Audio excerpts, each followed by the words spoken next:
जय हिंद। एक बिहारी पूरे बांग्लादेश पर भारी हो गया, जिसे देखिए किस तरह से भारी हो गया। जिसमें 210 रन बनाए विराट कोहली ने, 113 रन बनाया बांग्लादेश के पीछे, क्योंकि सीरीज हार चुका था तब पर भी खुल के खेले, इसलिए ईशान किशन ने खुल के खेला और 210 रन की पारी बनाई, जिसमें 20 ओवर में सबसे 20 में 9वां स्थान लिया। भारत भर में चौथा स्थान लिया ऋषभ किशन ने, जो बिहारी।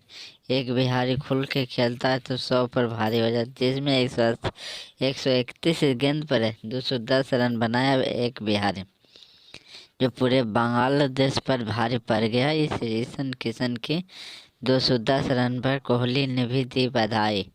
200 रन बाहर कर गया था।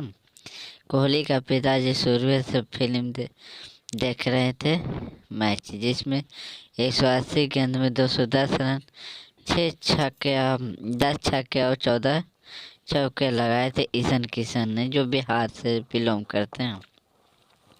इसमें सूर्य कुमार यादव को भी पिछड़ा छोड़कर दोहरे शतक लाए ईशान किशन ने, जो 409 रन बनाए थे 50 ओवर में, जबकि जितने ईशान किशन बनाए